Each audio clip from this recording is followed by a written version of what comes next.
তিনিচুকীয়াৰ KGBV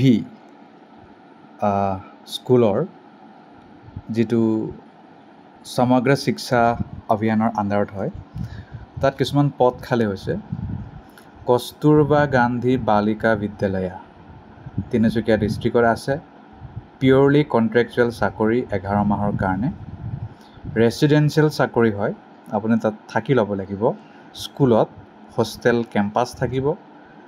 full time teacher পদ খালী মেথছৰ এটা, আৰু ফুল টাইম এছিষ্টেণ্ট টিচাৰ ফিজিক্সৰ এটা, ফুল টাইম এছিষ্টেণ্ট টিচাৰ ইংলিছৰ, গতিকে 3টা টোটেল পদ খালী।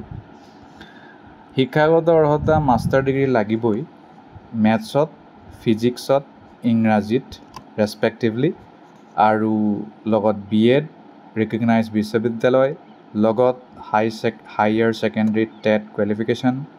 প্ৰিফাৰেঞ্চ দিব যদি আপোনাৰ হাইস্কুল, হাই ছেকেণ্ডেৰী, আপাৰ প্ৰাইমেৰী স্কুলত পঢ়োৱাৰ অভিজ্ঞতা আছে। আৰু যদি নাই টেট কোৱালিফাইড কেণ্ডিডেট, তেতিয়াহ'লে মাষ্টাৰ ডিগ্ৰী মেথছত, ফিজিক্সত, ইংৰাজীত লগত BEd ৰিকগনাইজ ইউনিভাৰ্চিটিত থাকিলেই হ'ল। প্ৰিফাৰেঞ্চ আপোনাৰ দিব তেতিয়াও যদি UP, SS, HSSত যদি পঢ়োৱাৰ অভিজ্ঞতা আছে। দৰমহাটো পাব আপুনি যদি আপুনি হাই ছেকেণ্ডেৰী, হাই ছেকেণ্ডেৰী চাগে টেট পাছ কৰা 22,000 টকা পাব আৰু প্ৰতি মাহে। যদি আপোনাৰ নাই বোলে টেট নাই, তেতিয়া আপুনি 2,000 কম পাব আৰু 20,000 টকা পাব। বয়স 1 জানুৱাৰী 2025ত গণনা কৰিলে 2025ৰ 45 বছৰ ভিতৰত হ'ব লাগিব।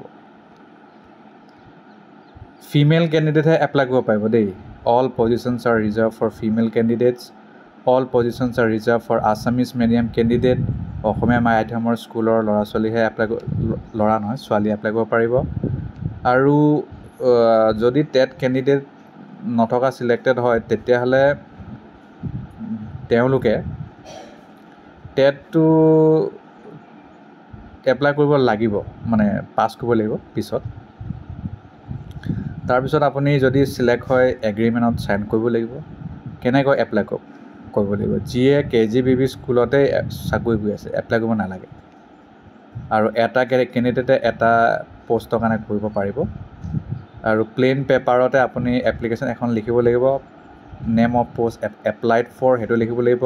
এপ্লিকেণ্টৰ নাম, permanent address, communication address, contact number, date of birth, education qualification, working experience আৰু পাছপৰ্ট ছেল্ফ এটেচ কৰা যিমান আপোনাৰ ডকুমেণ্ট আছে, প্ৰতিটো ডকুমেণ্ট, কাষ্ট, ডিজেবিলিটি, শিক্ষাগত, আপুনি ছাবমিট কৰিব লাগিব district mission coordinator SS Tinsukia 5 July 4টা বজাৰ আগে।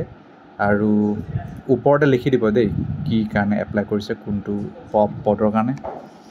শ্বৰ্ট লিষ্টেড কেণ্ডিডেটসকলৰ যিটো ডেট হ'ব, ভেন্যু হ'ব, টাইম অফ ভেৰিফিকেশ্যন হ'ব, ইণ্টাৰভিউ হ'ব, সেইটো অফিচ ন'টিছ বৰ্ডত ডিষ্ট্ৰিক্ট মিছন অফিচ তিনিচুকীয়াৰ 8 জুলাই আগে আপোনালোকে পাই যাব।